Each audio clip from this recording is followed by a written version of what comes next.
আগামী মঙ্গলবার মকর সংক্রান্তির দিন এই 5টি কাজ ভুলেও করবেন না, নতুবা হিতে হবে বিপরীত। জীবনে নেমে আসবে চরম দারিদ্রতা। বরঞ্চ যদি মা লক্ষ্মীর আশীর্বাদ লাভ করতে চান তাহলে এই কাজগুলি করুন এবং কিছু নিয়ম বিধি মেনে চলুন। নমস্কার বন্ধুরা, আমি শিপ্রা, সবাইকে স্বাগত জানাচ্ছি শিপ্রা সিম্পল ব্লগে। বন্ধুরা, আশা করছি ঈশ্বরের আশীর্বাদে প্রত্যেকেই ভালো আছেন এবং সুস্থ আছেন। সামনেই আসতে চলেছে পৌষ সংক্রান্তি অথবা মকর সংক্রান্তি। পৌষ মাসের শুক্লপক্ষের চতুর্থী তিথি শতভিষা নক্ষত্রের কারণে সকাল থেকেই শুভকাল শুরু হবে। বন্ধুরা, মকর সংক্রান্তির দিনটিতে বাংলার ঘরে ঘরে পিঠে পুলি, পায়েস ইত্যাদি বানানো হয়ে থাকে। তাছাড়াও পশ্চিমবাংলার বাইরে অন্যান্য জায়গাগুলিতেও কোথাও খিচুড়ি অথবা কোথাও তিল গুড় অথবা কোথাও দই চূড়া খেয়ে মকর সংক্রান্তির দিনটি একটি উৎসবের মতো করে পালন করা হয়।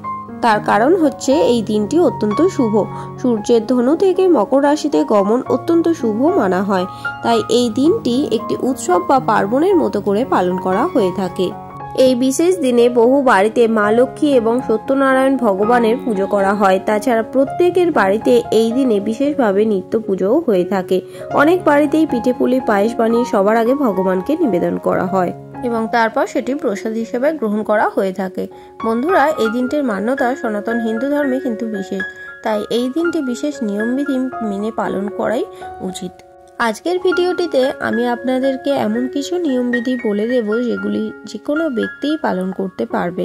আর বন্ধুরা, কিছু কিছু কাজ আছে অর্থাৎ বিধিনিষেধ যেগুলো অবশ্যই কিন্তু পালন করা উচিত। তাহলে নতুন বছর আপনাদের জীবনে অনেক সুখ সমৃদ্ধি নিয়ে আসবে, আপনাদের কেরিয়ারে উন্নতি হবে, সমাজে আপনাদের মান সম্মান এবং খ্যাতি বাড়বে। কি সেই বিশেষ কাজগুলি আপনারা করবেন সেটি জানার জন্য কিন্তু আপনাদের অবশ্যই পুরো ভিডিওটা দেখতে হবে। স্কিপ করে চলে গেলে কিন্তু হবে না। ভিডিওটি দেখার পর ভালো লাগলে অবশ্যই একটি লাইক করবেন, কমেন্টসে লিখবেন জয় মা লক্ষ্মীর জয় এবং বন্ধুরা ভিডিওটি শেয়ার করবেন। চলুন বন্ধুরা, আসা যাক মূল পর্বে। প্রথমেই আমি আপনাদের বলে দেব যে কোন 5টি কাজ আপনাদের অবশ্যই করা উচিত। এর ফলে কিন্তু আপনাদের ভাগ্যও চমকাবে, অসুখ বিসুখ দূরে থাকবে, ঘরে সুখ শান্তি সমৃদ্ধি থাকবে। বন্ধুরা, পৌষ সংক্রান্তির দিনে প্রথম যে কাজটি আপনারা করবেন সেটি হচ্ছে পবিত্র নদীতে স্নান বা গঙ্গা স্নান। পৌষ সংক্রান্তি মানেই হচ্ছে আমরা বুঝি গঙ্গা স্নান এবং দান, তাই প্রথমেই আসে স্নান।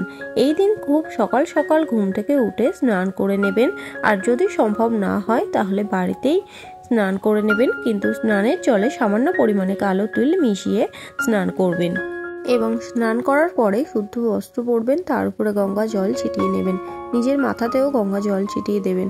বন্ধুরা, পৌষ সংক্রান্তির দিন কিন্তু একদমই বেলা করে ঘুম থেকে উঠবেন না, সূর্যোদয়ের আগে ঘুম থেকে ওঠার চেষ্টা করবেন এবং ঘুম থেকে উঠেই ঘর দুয়ার ভালোভাবে পরিষ্কার করে প্রথমেই স্নানটি সেরে নেবেন।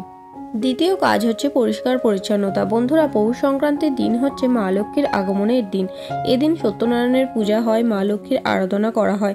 তাই বন্ধুরা, এই বিশেষ দিনটিতে ঘর দুয়ার ভালোভাবে পরিষ্কার অবশ্যই রাখতে হবে। তাই বন্ধুরা, আপনারা যতই ব্যস্ত হন না কেন ওই দিন কিন্তু ঘরবাড়ি ভালোভাবে মুছে পরিষ্কার করে নেবেন এবং সারা বাড়িতে গঙ্গা জলের ছিটা দিয়ে দেবেন। সেদিন যদি সম্ভব হয় আপনার বাড়ির মুখ্য দরজা থেকে আপনার ঠাকুর ঘর বা ঠাকুরের সিংহাসন পর্যন্ত মা লক্ষ্মীর চরণের আলপনা আঁকতে ভুলবেন না। তৃতীয় যে কাজটি পৌষ সংক্রান্তির দিন অবশ্যই করবেন সেটি হচ্ছে দান করা। বন্ধুরা, সনাতন ধর্মে দানের আছে বিশেষ গুরুত্ব, তাই দান করলে পুণ্য অর্জন হয়, এটা আমরা প্রত্যেকেই জানি। তবে বিশেষ দিনের মাহাত্ম্য বিশেষ থাকে। পৌষ সংক্রান্তির দিনের মাহাত্ম্যের মধ্যে প্রথমেই আসে গঙ্গা স্নান এবং তারপরেই আসে দান। আপনি আপনার সাধ্য এবং সামর্থ্য মতো দান করতে পারেন। দান আপনি করতে পারেন গুড় তিল। এতে আপনার জীবনে রাহু বা কোনো গ্রহ দশা থাকলে, যদি খারাপ কোনো গ্রহ দশা থাকে, আপনার কর্মজীবনে বাধা সৃষ্টি হচ্ছে, তাহলে আপনি গুড় তিল দান করতে পারেন। আপনি অন্ন দান করতে পারেন, বস্ত্র দান করতে পারেন, গাও ঘি দান করতে পারেন। তাছাড়া এই দিনে সোনা রূপও দান করার নিয়ম আছে। এই দিন আপনি গরিব এবং দুস্থ মানুষদের চাল ডাল ফুটিয়ে তাদের কালো তিল এবং গা ঘি সহযোগে একটি ভোজন বানিয়ে তাদের খাওয়াতে পারেন, অনেক পুণ্য অর্জন করবেন। তবে বন্ধুরা, দান যাই করুন নিজের সাধ্যের উপরে গিয়ে দান করবেন না, দান সাধ্য মতোই করা উচিত, এতেই পুণ্য অর্জন হয় এবং দান করবেন অন্তর থেকে, কাউকে দেখানোর জন্য নয়। চতুর্থ যে কাজটি অবশ্যই করবেন সেটি হচ্ছে সূর্যদেবকে এই দিন জল অর্ঘ্য দিতে একদমই ভুলবেন না। বন্ধুরা, সূর্যদেব আমাদের সহায় থাকলে আমাদের কেরিয়ারে উন্নতি হয়, চাকরিতে উন্নতি হয়, ব্যবসায় উন্নতি হয়, লাভের মুখ দেখা যায় এবং কেরিয়ারে কোনো বাধা থাকলে তাহলে সেগুলিও কেটে যায় যদি আমাদের সূর্যদেব সহায় থাকে, আমাদের ভাগ্যও চমকায়। তাই বন্ধুরা, পৌষ সংক্রান্তিতে কিন্তু এই বিধিনিয়মগুলো পালন করা হয়। এই দিন যেহেতু সূর্য ধনু রাশি থেকে মকর রাশিতে গমন করে সেই জন্য। এবং বন্ধুরা, সূর্যদেবের এই যে গমন, এটা কিন্তু খুব ভালো একটা প্রভাব নিয়ে আসে সব রাশি চক্রে।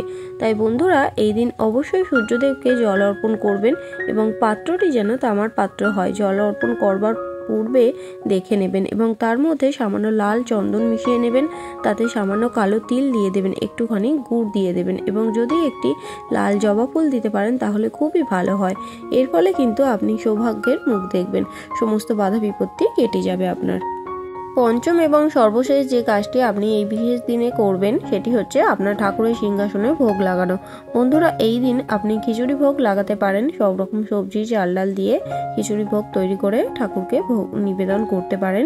সেই খিচুড়ি ভোগ আপনি প্রসাদ হিসাবে গ্রহণ করতে পারেন এবং আপনার পাড়া প্রতিবেশী আত্মীয় স্বজনকেও দিতে পারেন।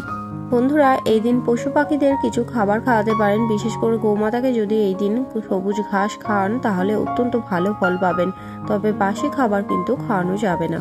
এই দিন বাংলার ঘরে ঘরে পিঠে পুলি পায়েস ইত্যাদি বানানোর নিয়ম আছে। তাছাড়া বিভিন্ন রাজ্যে বিভিন্ন নিয়ম আছে। তবে যদি গ্রহদোষ কাটাতে চান তাহলে এই দিন সামান্য পরিমাণে সাদা তিল এবং গুড় দিয়ে লাড্ডু বানিয়ে খেতে পারেন। প্রথমে সেটিও ভোগ লাগাবেন, তারপরেই কিন্তু খাবেন। যাই হোক বন্ধুরা, এই দিন কিন্তু আপনার ঠাকুরের সিংহাসনে থাকা ঠাকুরগুলির বিশেষ পূজা অর্চনা করবেন। এই দিন গৃহস্থ বাড়িতে মা লক্ষ্মী এবং সত্যনারায়ণের পুজো করলে জীবনে সুখ সমৃদ্ধি বৃদ্ধি পায়, জীবনের বাধা বিপত্তি কেটে যায়। তাই বন্ধুরা, অবশ্যই ঈশ্বরের আরাধনা করবেন, ঈশ্বরকে ভোগ লাগাবেন এবং পরে সেটি প্রসাদ হিসাবে নিজেরা গ্রহণ করবেন এবং গরিব মানুষদের কিছু খাওয়ানোর চেষ্টা করবেন। এই দিন আপনার বন্ধু বান্ধব আত্মীয় স্বজনদের সাথে পিঠে পুলি পায়েস ভাগ করে খাবেন। এবার আমি বলে দেব যে কি কি কাজ এই দিন করবেন না। প্রথমেই যে কাজটি করবেন না সেটি হলো আমিষ জাতীয় খাবার এই দিন খাবেন না। এই দিন আমিষ জাতীয় খাবার গ্রহণ করলে নানা প্রকার রোগ জ্বালা যন্ত্রণায় কিন্তু ভুগতে হবে। পৌষ সংক্রান্তির দিন দান তো করবেন অবশ্যই, তবে দান করতে হবে বলে আপনার বাড়ির অব্যবহৃত জিনিসগুলি দান করবেন না, এতে কিন্তু তাহলে হিতে বিপরীত হবে।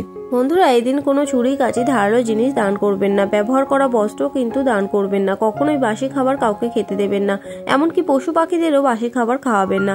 আপনি নিজে হাতে কিছু রান্না করে তবেই কাউকে খাওয়াবেন। ঝাঁটা বা ঝাড়ু কাউকে দান করবেন না এই দিন। এই দিন পরনিন্দা পরচর্চা ভুলেও করবেন না, বরঞ্চ ভালো কাজের মধ্যে দিয়ে দিনটি কাটানোর চেষ্টা করুন। বিশেষভাবে খেয়াল রাখবেন যে আপনার কোনো কাজে বা কোনো কথায় কেউ যাতে কষ্ট না পায়। পৌষ সংক্রান্তির দিন আপনার বাড়ির দরজা থেকে কাউকে খালি হাতে ফেরাবেন না, কিছু দিয়ে তারপরেই তাকে ফেরাবেন এবং বাড়ির পরিবেশ এতটাই ভালো রাখবেন যাতে মা লক্ষ্মী আপনার ঘরে আসেন এবং আপনার ঘরে স্থিত হন। এই ছোট ছোট নিয়মগুলি মেনে চললে আমাদের পরিবারেরই মঙ্গল হয়, পরিবারের সমস্ত সদস্যরা সুস্থ থাকে, ভালো থাকে, পরিবারের আয় উন্নতি বৃদ্ধি পায়। তাই প্রত্যেকেরই এই নিয়মগুলি মেনে চলা উচিত। আজকের ভিডিওটিতে আমি এমন কিছু বিধিনিষেধের কথা বলিনি যেগুলি পালন করা কোনো মানুষের পক্ষে সম্ভব নয়। তাই যদি আপনাদের সদিচ্ছা থাকে তাহলে অবশ্যই নিয়মগুলি পালন করতে পারবেন। পৌষ পার্বণে অবশ্যই বাড়িতে মিষ্টি জাতীয় কিছু বানাবেন এবং সবাই মিলে মিষ্টিমুখ করবেন। পৌষ পার্বণ এমনিতেই পিঠে পুলির উৎসব। এই দিন বাংলার প্রতিটি ঘর থেকে পিঠে পুলির গন্ধ ভেসে আসে। তাই বন্ধুরা, আপনারাও এই দিন অবশ্যই পিঠে পুলি পায়েস বানাবেন এবং আনন্দ সহকারে সবাই মিলে খাবেন।